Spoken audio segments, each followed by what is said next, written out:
Natalia and Callum met in the Sandbox on the first day of kindergarten, sharing a box of crayons and an immediate, easy bond.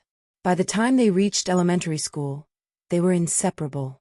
Callum was the quiet observer with a quick smile, while Natalia was a force of nature, her laughter echoing down school hallways.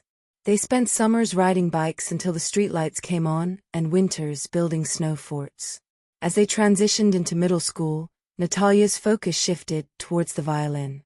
Callum never missed a recital, sitting in the front row and cheering louder than anyone. In return, Natalia spent Friday nights under the stadium lights, watching Callum play soccer. They grew up side by side, their friendship forming the steady foundation of their lives. Everything shifted during their freshman year of high school. The innocent affection they shared matured into something deeper. Natalia realized she was hopelessly in love with her best friend, and Callum's protective, tender gaze mirrored her feelings. However, their unspoken romance faced immediate resistance. When Natalia's older brothers and cousins noticed the way she looked at Callum, the family dynamic grew tense. Her father and uncles, protective and deeply rooted in their cultural community, openly voiced their disapproval. They didn't want Natalia dating a white boy, believing a black man would better understand her lived experiences and protect her in a world that rarely protected black women. Her black male friends at school echoed these sentiments, creating a wall of social pressure. Throughout high school, the people around them actively tried to keep them apart. Rumors were spread, invitations to parties were altered, and Natalia's family monitored her time closely. Callum was quietly iced out of social circles he had belonged to for years. Distressed by the tension it caused in Natalia's life, Callum gave her space, though it broke his heart. Because of the outside noise and the fear of fracturing her family ties, they never got the chance to officially date. Yet, the distance only solidified their feelings. Neither ever stopped loving or thinking about the other.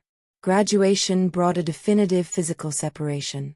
Driven by a desire for purpose and structure, Callum enlisted in the military, eventually pushing through grueling selection to enter the United States Army Special Forces. Natalia's extraordinary talent on the violin earned her a full-ride scholarship to Columbia University in New York City. Their worlds became starkly different. Callum survived harsh training environments and overseas deployments, while Natalia navigated the intense, competitive halls of the Columbia Music Department, pouring her longing into her strings.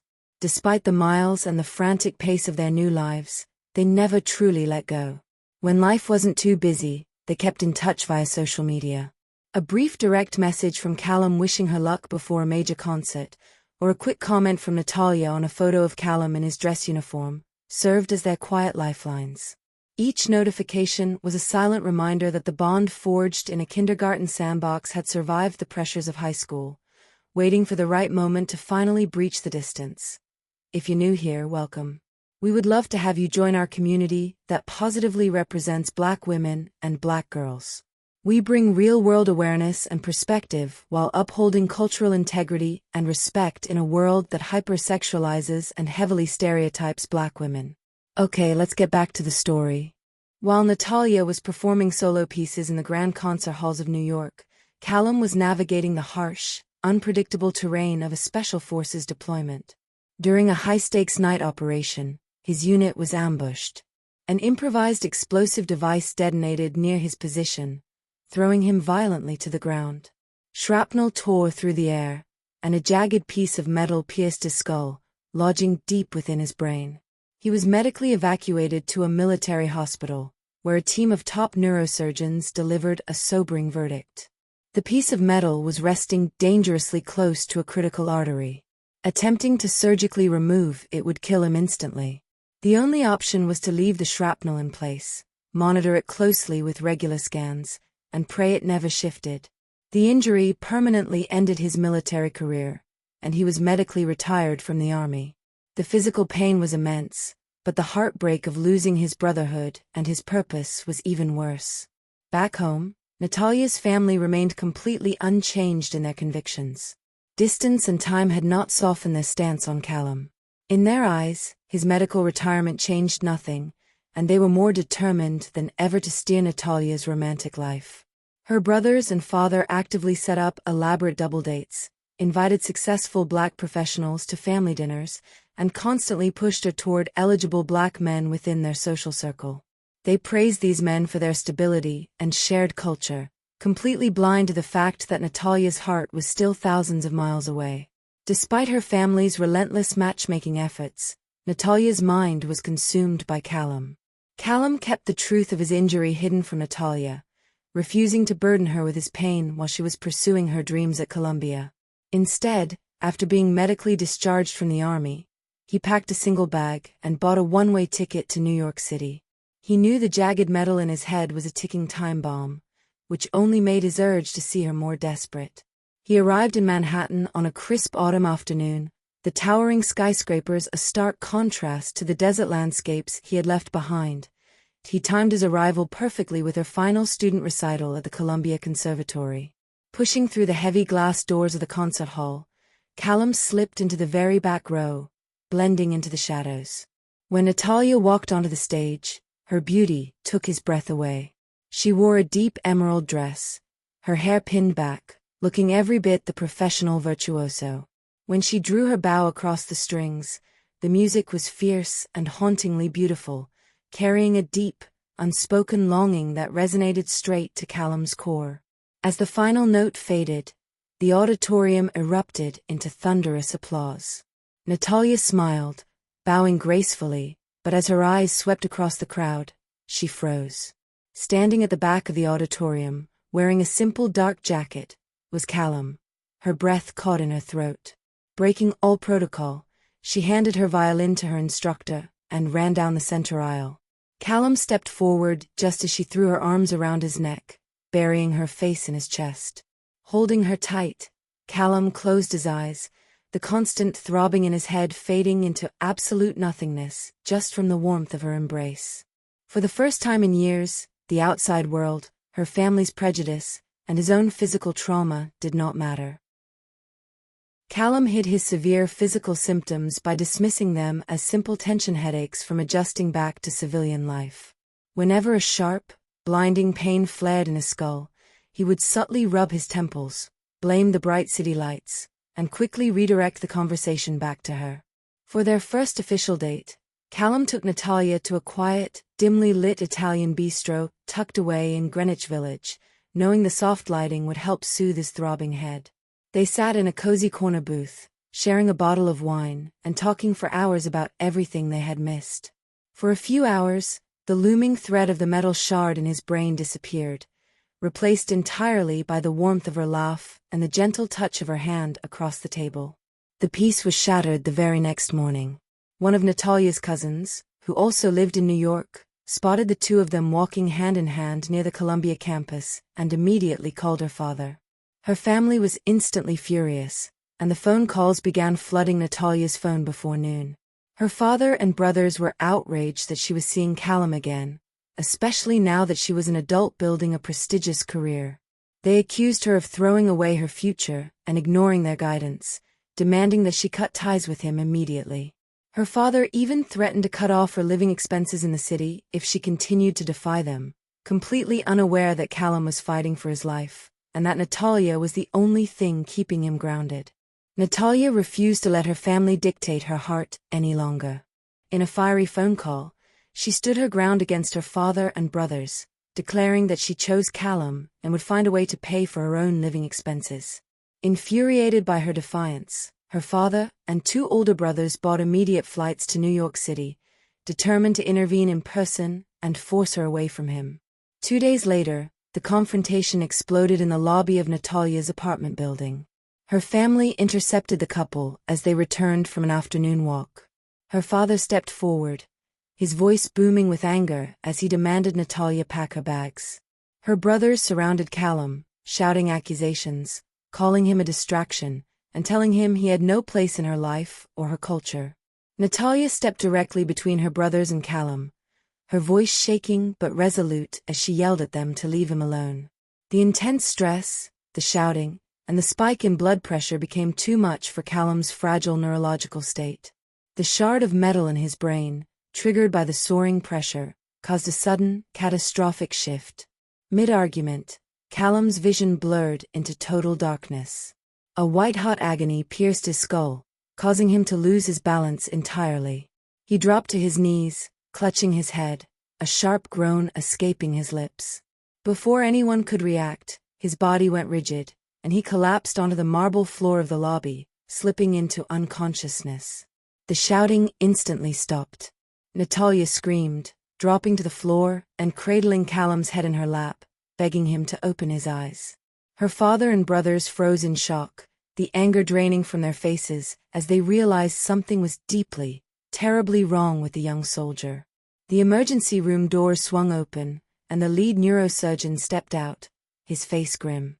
Natalia rushed forward, her face stained with tears, while her father and brothers stood anxiously behind her. The doctor didn't hold back the gravity of the situation. He revealed that Callum wasn't suffering from simple headaches. He had a jagged piece of shrapnel from an IED blast lodged deep inside his brain from his time in Special Forces. The doctor explained that removing it would mean instant death, and the intense stress of the confrontation had caused his blood pressure to spike, moving the metal just enough to cause a severe brain bleed. Callum was now in the intensive care unit, his condition critical, fighting for his life on a ventilator. Hearing the medical truth hit Natalia's family like a physical blow. The anger and resentment they had carried for years instantly evaporated, replaced by a crushing wave of shame and sorrow. Watching Natalia collapse into a chair, completely broken and weeping uncontrollably for the boy she had loved since kindergarten, her father and brothers were consumed by deep regret. They realized that while they were busy judging Callum and trying to force him out of her life, he had been quietly sacrificing his body for his country, and his only final wish had been to spend his remaining time loving their daughter. Her father slowly walked over and placed a trembling hand on Natalia's shaking shoulder, his own eyes filling with tears. For the first time, he didn't see a threat to his family's culture. He saw a brave young man who loved his daughter unconditionally, and a daughter whose heart would break forever if Callum didn't make it. The brothers stood in silence, staring at the floor, utterly devastated by the realization that their aggressive confrontation had nearly killed the man their sister cherished. Meanwhile, behind the heavy glass doors of the ICU, Callum's condition remained critical. The monitors beeped erratically, a stark contrast to the absolute silence of the room, as his body fought an uphill battle against the ticking time bomb in his head. Natalia's father and brothers quietly walked into the dimly lit ICU room, their previous hostility completely gone. Her father approached the bedside, gently placing one hand on Callum's still shoulder and the other over Natalia's trembling fingers. Together, the family bowed their heads, and her father wept as he prayed aloud, begging for Callum's life and asking for forgiveness for the pain they had caused. For hours, they stayed by Natalia's side, offering the fierce protection and support they had once weaponized against the couple. Late that evening, the monitors began to pace differently as Callum slowly groaned, his eyelids fluttering open. Natalia gasped, leaning over him, but his blue eyes wandered blankly around the ceiling, unable to focus. The shift of the metal had cost him his sight, leaving him completely blind. Breathing heavily through his oxygen mask, Callum struggled to form words, his voice a raspy whisper. He weakly nudged his hand toward the chair where his personal belongings sat. "Check, pants pocket," he gasped out, his chest heaving with the effort. Natalia, confused and weeping, reached into his discarded military-issue trousers and pulled out a small, velvet box containing a brilliant diamond ring. "Was gonna ask you," Callum whispered, blindly reaching his hand out into the air. "Marry me, Nat?" Natalia grabbed his hand, squeezing it tight as fresh tears streamed down her face. "Yes. Yes, Callum, a million times yes," she sobbed, kissing his forehead and vowing that she would never leave his side, no matter what challenges lay ahead. Knowing that every second was precious, Natalia's family sprang into action to grant the couple's ultimate wish. Her father used his connections to secure an emergency marriage license, and the hospital chaplain was called to the room. That very afternoon, surrounded by medical monitors, tears of deep regret and profound love, and the family that had finally accepted him, Natalia and Callum were married. As she slipped the ring onto her finger, she looked at her husband, ready to face whatever the ticking time bomb in his head brought next. While Callum lay critical in his hospital bed, the heavy glass doors of the ICU opened once more to admit his own family. His mother and father, exhausted and pale with grief, rushed to his bedside. When they saw Natalia wearing Callum's diamond ring, his mother broke down into tears, wrapping her arms tightly around Natalia. Through their heartbreak, Callum's parents warmly congratulated Natalia on the marriage, telling her they always knew she was the only girl Callum ever loved since the day they met in kindergarten. In a powerful moment of unity, Callum's family and Natalia's family, once divided by background and tension, stood shoulder to shoulder around the bed, joined in their shared love for Callum and their deep sorrow for his final battle. The hospital room grew completely still as the evening shadows lengthened across the floor. Hours after the chaplain pronounced them husband and wife, Callum's breathing grew shallower, his grip on Natalia's hand loosening. He turned his sightless eyes toward the sound of her voice one last time, a peaceful smile brushing his lips, before the cardiac monitor let out a single, devastating, continuous tone. The ticking time bomb in his head had finally claimed him, but he died knowing he was Natalia's husband, completely surrounded by love. 1 year later, the grand auditorium at the Columbia Conservatory was packed to capacity for Natalia's senior recital. The atmosphere was heavy with anticipation. In the very front row sat her father and twin brothers. They were no longer the stoic, judgmental men they used to be. Their faces were soft, and her father openly wiped a tear from his eye, carrying the permanent humbleness of their past regret. Natalia walked onto the stage, a vision of quiet strength in a simple, black gown. The only jewelry she wore was the brilliant diamond ring on her left hand, catching the glare of the stage lights. She lifted the violin to her shoulder and closed her eyes. When her bow met the strings, the music that filled the hall wasn't just technical perfection. It was pure, raw emotion. She played their entire story. The opening notes were bright and playful, mimicking two children sharing crayons in a kindergarten sandbox. Then, the melody grew tense, heavy, and fractured, echoing the painful high school years of forced separation and the bitter arguments with her family. Finally, the music shifted into something transcendent, a sweeping, heartbreakingly beautiful crescendo that captured the warmth of their hospital wedding and the agonizing beauty of a love that defied time, distance, and death. As the final, haunting note echoed through the silent auditorium and faded away, Natalia lowered her bow. She looked up at the back row of the theater, where a phantom image of a handsome young man in a dark jacket seemed to smile back at her. Her family stood first, applauding through their tears, followed by the rest of the audience. Natalia squeezed her wedding ring, knowing that though Callum was gone, the love they fought so hard to keep would live on forever through every note she played. We spend so much of our lives building walls, out of fear, out of prejudice, and out of the mistaken belief that we have all the time in the world to tear them down. Natalia's family thought they were protecting her, only to realize too late that the ultimate tragedy isn't loving the wrong person. It's letting the noise of the world silence the only love that ever truly mattered. Callum's eyes may have lost their sight at the very end, but he saw what was essential. He saw a little girl from a kindergarten sandbox who never let go of his heart. And though his breath faded, his melody didn't. True love isn't measured by the number of years we get to hold someone, but by the echo they leave behind in our souls. Every time Natalia draws her bow across the strings, Callum lives. Every note is a reminder that love doesn't die when a heart stops beating. It survives. It transcends. It waits. Thank you for listening to their story. If this reminded you to hold the people you love a little closer today, please like, subscribe, and share. Leave a comment below with a heart to honor Callum and Natalia's unforgettable bond. Until next time, guard your heart, but never be afraid to let love win. The end.